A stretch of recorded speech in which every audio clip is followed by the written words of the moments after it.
And he said it, both sides have moved on. And to be a lot of reaching out, not only from a front office standpoint, but there are players in that locker room that completely have looked at Baker Mayfield as a ghost at this point in time.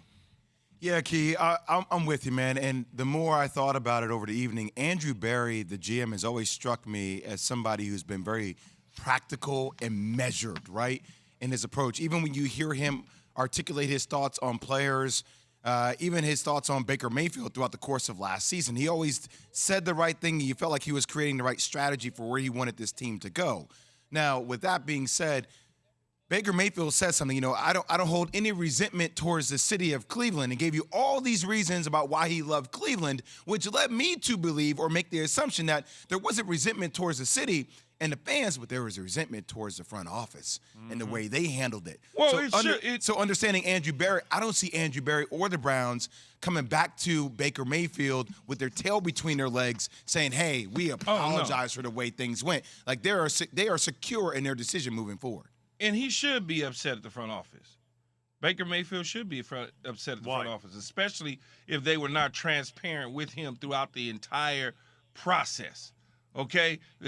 When you're transparent with somebody in the National Football League, I can't tell you the way it works in the NBA, but I can only tell you the way it works in the National Football League. As soon as that season is over with, they know if there's a quarterback that's going to be available, that there's a chance and a possibility that they're going to be in the quarterback market. They know that. And transparency is, hey, man, sit down with me and tell me, hey, if something comes available that's better, we may take a look at this. Doesn't mean we don't want you. It just means that we may want to upgrade at this position. We still love you, and we still think that you're going to be amazing for us if we don't get that other guy. You have to have that big boy conversations in the National Football League with guys. And too many times, front offices and coaches, they don't do that. They pat you on the back and tell you, hey, man, see you in the offseason. Meanwhile, they working it at the draft. They working it at the combine. They trying to figure out how to untangle something. Just tell me what the deal is, and I have a whole lot more respect for you. In terms of Andrew Berry being calculated, hey, look, if he was a guy who was measured, he wouldn't put Baker Mayfield in this position, nor would he have gone out and done some of the other things that they've done in the offseason. That's just my opinion. I can't remember who it was. Hold on 1 second. Go ahead, Jay. Yeah.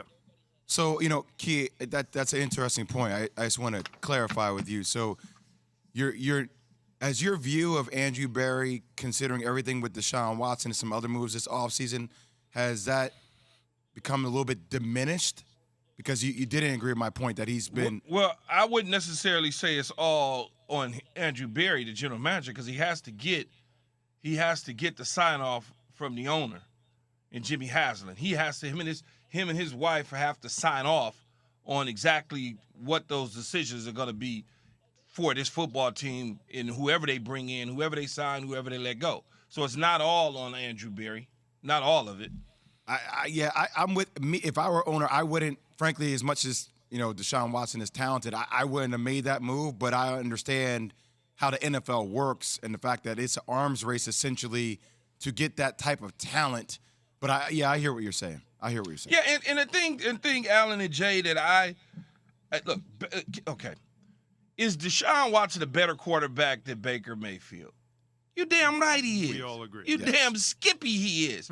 But it's not like Baker Mayfield 2 seasons ago, prior to this past season, with a little bit of injuries that knocked him in and out of games, wasn't a good quarterback that had them on the brink of beating Kansas City and going on to the AFC Championship game, And so when I look at that, I say to myself, what would Baker Mayfield have been if he was from the start of the season to the end of the season healthy like he was the year before? Where would this team be at? That's how I look at it, and they clearly felt that going in another direction was the best way for them. But you can't argue with Deshaun. You just can't argue with the talent. I'm with you. The only thing I would say, Key, about the Baker point, and I was on the same page with you. I still kind of am. I'm just, and you brought this point up multiple times. The fact that none of his former players have spoken up about we want him here, I think speaks volumes about how he was seen in the locker room. That's how I feel. Well, because that goes all the way back to the OBJ situation.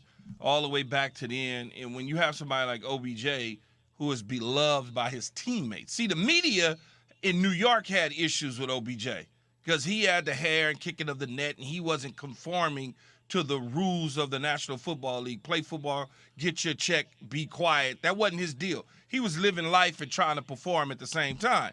So he got a certain stigma. What the players didn't.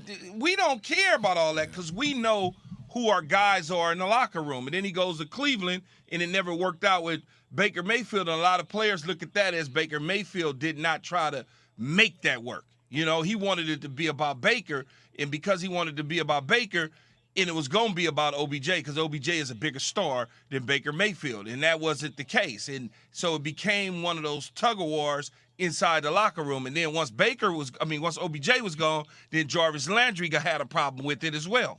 Yeah, Han, you think those highlights of Baker Mayfield throwing it to random players makes Key cringe? Put highlights of Baker Mayfield trying to throw the ball to OBJ and then watch Key's face. Thanks for watching ESPN on YouTube. For live streaming sports and premium content, subscribe to ESPN Plus right now.